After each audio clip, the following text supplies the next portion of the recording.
देखो ये क्वेश्चन है हमारा, explain CFT and it's drawbacks, give crystal field splitting of d orbital in octahedral complex. यानी कि हमें बताना है कि CFT क्या हुआ है और उसका ड्रॉबैक क्या है, और इसी में हमें बताना है कि crystal field splitting D orbital में ऑक्टाहेड्रल के लिए कैसे होगी। ठीक है, तो यहाँ पे लिखा हुआ है क्रिस्टल फील्ड थ्योरी। तो पहले हम सबसे पहले बात करेंगे क्रिस्टल फील्ड थ्योरी है क्या, दी किसने। तो this theory was introduced by Bethe and Van Vleck. ठीक है, इन दोनों वैज्ञानिकों ने दी थी टू आयनिक क्रिस्टल के लिए, आयनिक क्रिस्टल के लिए।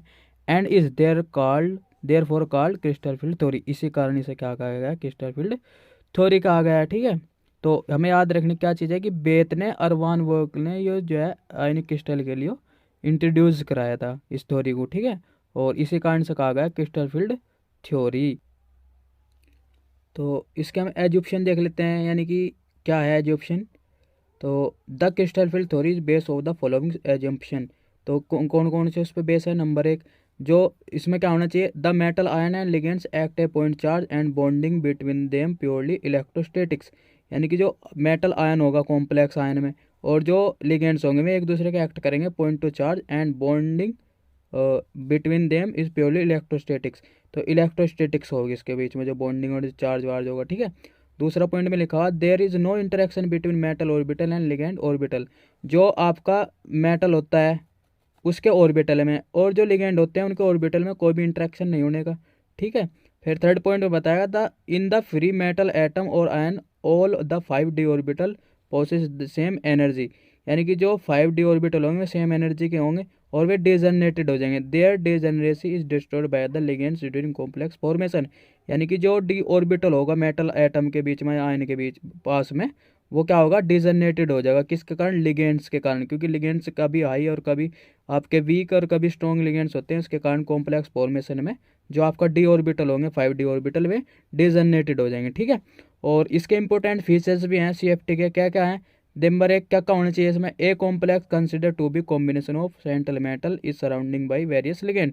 यानी कि जो कॉम्प्लेक्स कॉम्प्लेक्स होगा आपका, तो उसमें क्या होगा, जो सेंट्रल मेटल होगा वो वेरियस लिगेंड्स द्वारा अटैच्ड होगा। ठीक है, दूसरा point, the ligands in the complex are consider to be either negatively charge ion, negatively भी हो सकते हैं, न्यूट्रल मॉलिक्यूल भी हो सकते हैं, और dipole such the negative ends close to the central metal ion में, सेंट्रल मेटल आयन्स के क्लोज में होंगे। आपके निगेटिव भी हो सके, न्यूट्रल भी हो सके, पॉजिटिव भी हो सके। ठीक है, थर्ड पॉइंट में बताया गया the attraction between the nucleus of the central metal and the negative charge present on the ligands is purely electrostatics. अभी हमने ऊपर बताया भी था। The interaction between the electrons of the cation and those ligands is purely repulsive.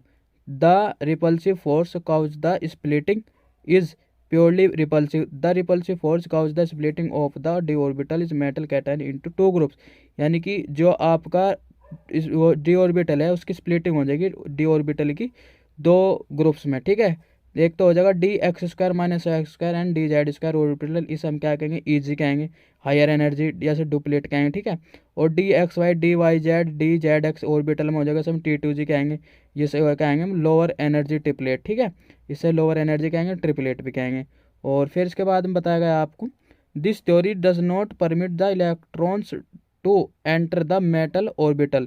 यानी कि यह theory क्या बताती है कि इलेक्ट्रॉन एंटर नहीं करने के मेटल ऑर्बिटल में। It does not consider any orbital overlap, और किसी से भी ओवरलैप नहीं करने के। ठीक है, और इसके कुछ ड्राबैक्स भी हैं। क्या ड्राबैक्स है देख लेंगे। ड्राबैक्स ऑफ और लिमिटेशन ऑफ CFT, या तो हम ड्राबैक्स बोल देते हैं या फिर लिमिटेशन बोल देते हैं। तो क्या है, according to CFT metal ligands bonded to purely ionic, यानी कि प्योरली आयनिक से जुड़ा हुआ होगा। It gives no account of partially covalent character of the metal ligand bonds. यानी कि जो कोवलेंट करेक्टर जो है, पार्शियली कोवलेंट करेक्टर नहीं पाया जाता। ठीक है, ये।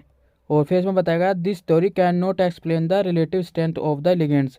यानी कि जो लिगेंड्स हैं से उनकी स्ट्रेंथ को ये एक्सप्लेन नहीं कर पाई, इस कारण ये फेल होगी थी। ठीक है, CFT consider d orbital of the metal ion and give no consider of the metal other metals orbital such as PX PY PZ। ठीक है, इसके बारे में नहीं बता पाई। तो according to this theory pi bonding is not possible in the complex why it is exist the complex. Pi bonding भी इसमें पॉसिबल नहीं होते। ठीक है, एग्जिस्ट नहीं कर पाते। और ऐसे बताया गया CFT consider the metal orbital and ignores the ligands orbital. यानी कि इसमें क्या है, मेटल ऑर्बिटल को तो कंसिडर कर लिया, पर जो लिगेंड्स के ऑर्बिटल हैं थे उन्हें इग्नोर करा है। The property depending upon the ligands orbital are not explain. ठीक है, ये जो आपकी प्रॉपर्टी थी उसके लिगेंड्स पे डिपेंड कर रही थी, बिल्कुल भी एक्सप्लेन नहीं कर पाई। This stories does not explain the intensity of the absorption bond. Absorption bond पे भी वो यो क्या कर नहीं पाई, एक्सप्लेन नहीं कर पाई। ठीक है, ये सारे इसके पॉइंट है थे। और अब हम बात करें splitting of d orbital of octahedral complex में। In octahedral complex the metal ion at the centre of the octahedron and ligands are at consider the effect of ligands on metal ion it essential to consider split और d orbital which show the figure. ठीक है, figure में show है in case a free metal ion और 5 d orbital are degenerated that they are same energy. यानी कि इसमें बताया गया है जो ऑक्टाहेड्रल कॉम्प्लेक्स मेटल आयन है, ठीक है, सेंट्रल एक्टर के ऑक्टाहेड्रन कहेंगे, और लिगेंड्स आर 6 कॉर्नर, 6 कोनों पे होंगे। ठीक है, यानी कि जब आपको कोई सेंट्रल मेटल होगा तो उसके 6 कॉर्नर होंगे, उस पर लिगेंड से अटैच्ड होंगे, उसे हम ऑक्टाहेड्रन कहेंगे। ठीक है, and before consider the effect ligand और metal in its essential consider specially orientation of d orbital. ठीक है, इसमें फिगर में दिखाया गया है in case a free metal of all 5 d orbital degenerated they have same energy. यानी कि जो डी ऑर्बिटल है वो आपका डिजनेटेड हो जाएगा सेम एनर्जी में ऑन। ठीक है, फिर उसके बाद है but the axis of two orbital कौन कौन से, d x square minus y square and d z square. ठीक है, often degenerated as eg, eg में हो जाएंगे, आर मोर कंसनट्रेटेड, क्या होंगे इसमें, मोर कंसनट्रेटेड होंगे on the axis along which the ligands of approaching. Therefore in a octahedral complex when 6 ligand are brought near the central metal ion along the axis, देखो x y z, x y and y z. ठीक है, direction the electrons in this orbital suffer greater repulsion than T2g orbital D3 which are situated between the axes. The octahedral field, the d subshell is splitting into sets. Orbital one set EG has higher energy and other set E2g lower energy as shown in figure। तो इसमें ये बताया गया है splitting of d orbital in octahedral के बारे में।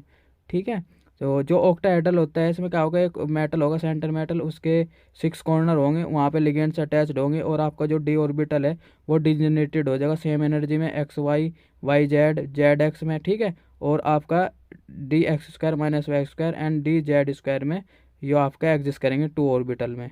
तो इसके बारे में ये बताया गया है स्प्लिटिंग ऑफ डी ऑर्बिटल के बारे में। और यही आपकी CFT आई थी, CFT के बारे में जो बेसिक नॉलेज थी इसमें बताई गई है तुम्हें।